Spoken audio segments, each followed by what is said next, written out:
What happens when a legend steps down and no one takes their place? It's not just a game of musical chairs. It's the sound of an era coming to an end, without anyone clearly saying what begins now. Last Friday, Toronto Maple Leafs fans received news that seemed simple on paper, but far too complex between the lines. Brendan Shanahan, the man who for over a decade was the face of the Leafs executive structure, is stepping down.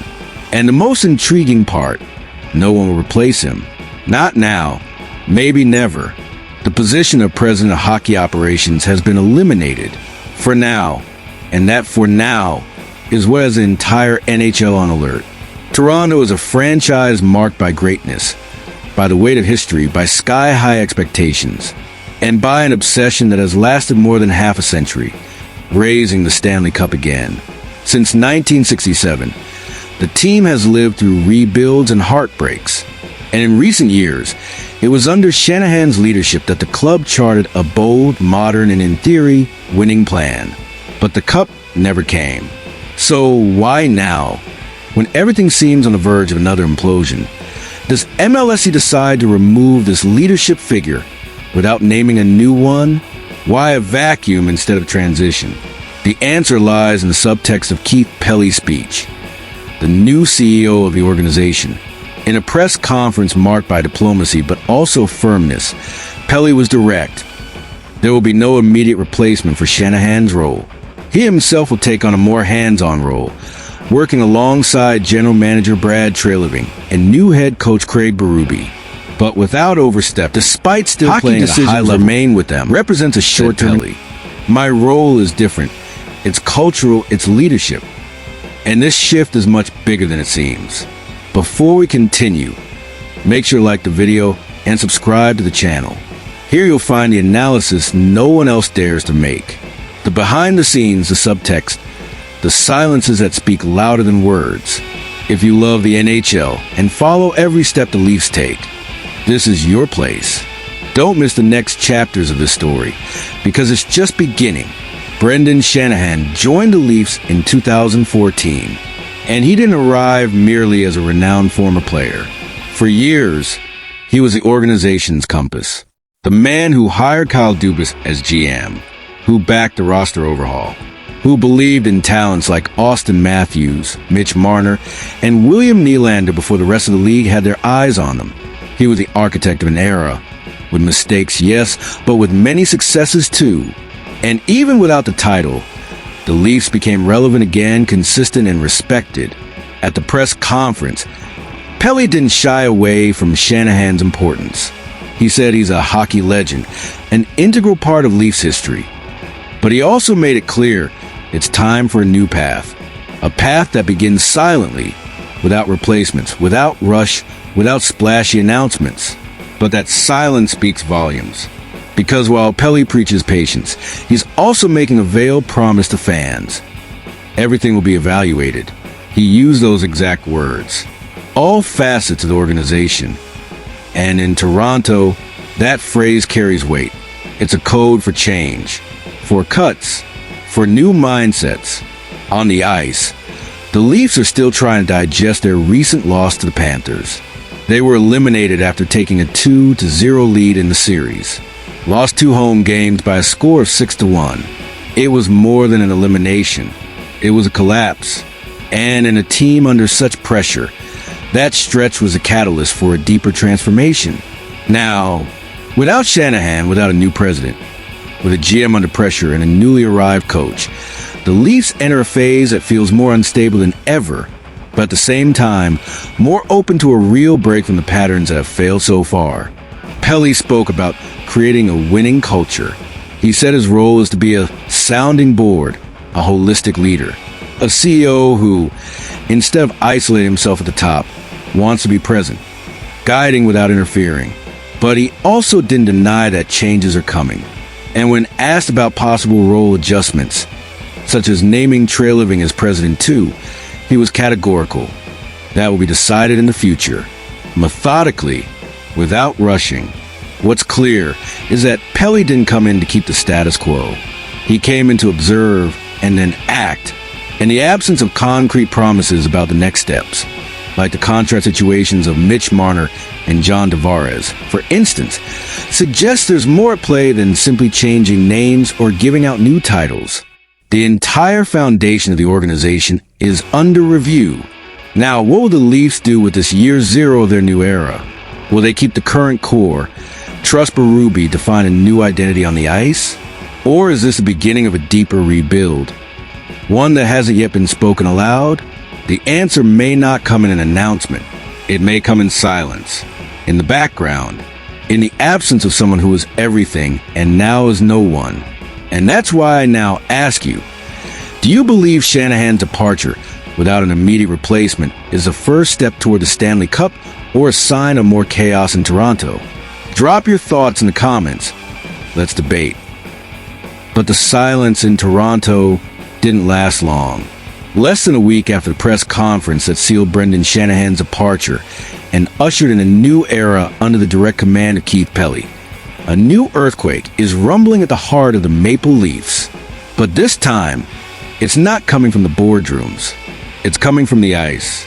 From someone who, for years, symbolized the hope and identity of the franchise, Mitch Marner. The fans' patience has run out. So has management's. And what was once just a whisper behind the scenes now echoes as an imminent rupture. According to reliable sources like Anthony D. Marco from Daily Faceoff and Pierre Lebrun from TSN, Marner is getting closer and closer to leaving Toronto. The Los Angeles Kings, under newly appointed GM Ken Holland, are preparing to strike. And this isn't just speculation. We're talking strategy, planning, an aggressive move to transform frustration that's been building in Toronto into offensive firepower in Los Angeles. And if it seems too soon to talk about a breakup, just look at the signs.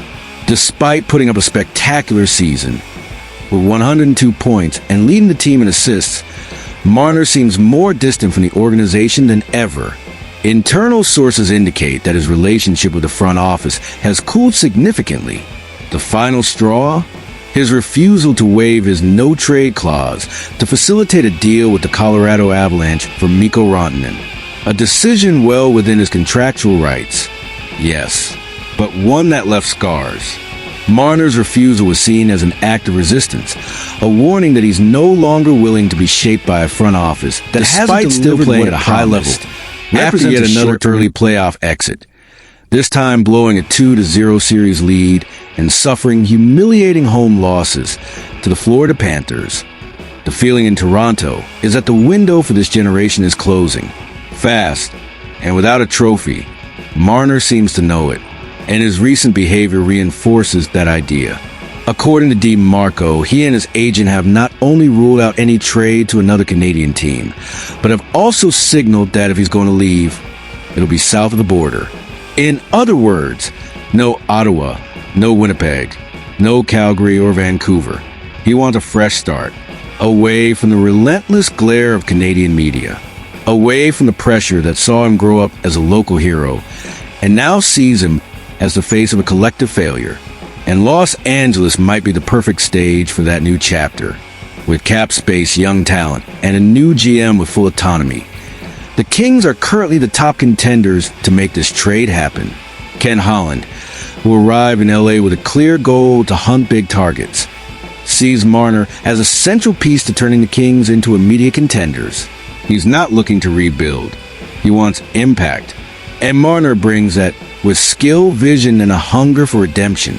Meanwhile, Toronto faces an existential dilemma. Keith Pelly made it clear in his press conference that he trusts Brad Treliving and Craig Berube, and that he's willing to work more closely with them. But he also issued a warning. Good is not good enough for a city that hasn't seen the Stanley Cup since 1967. Every offseason without change is another broken promise. And with Marner 1 year away from unrestricted free agency, time is running out. Either the Leafs act now, or they risk losing him for nothing. The question echoing behind the scenes is cruel, but inevitable. What's harder? Trading Marner now for assets, or watching him walk away next year, frustrated, exhausted, and with no faith left in the project? And the answer might lie in what Pelly didn't say. By choosing not to replace Shanahan with another president of hockey operations, he signaled a shift in philosophy.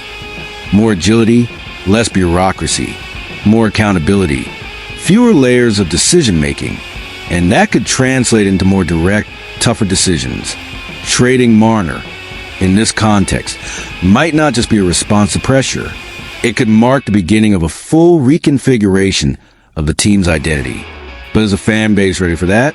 We're talking about a hometown player, raised in Toronto, who grew up wearing blue and white, who represents not just generational talent, but an emotional connection with the city. His departure wouldn't just be a tactical change. It would be the symbolic end of an era, the closing chapter of the Matthews-Marner-Nylander core, an era that started with euphoria and may end with a sigh of frustration on the other side of the continent. The Kings are ready to make their move. They don't carry Toronto's baggage. They're hungry, they have cap space, and they have new leadership willing to take risks. And Marner, by all accounts, is listening. Now I want to hear from you. Do you think it's finally time for the Leafs to turn the page and trade Marner while they still hold the cards? Or is there still a chance for reconciliation? For one final push with his core? Comment down below. Let's talk about it. And if you want to follow every detail of this saga, from the potential package the Kings could offer to the ripple effects of this trade on both franchises, hit that like button, turn on notifications, and subscribe to the channel. Because in the next videos, we'll break down what a Leafs team without Marner would look like, his potential replacements, and what the future holds for one of the most pressured franchises in the NHL. Because in Toronto, the scrutiny is eternal, but time definitely is not.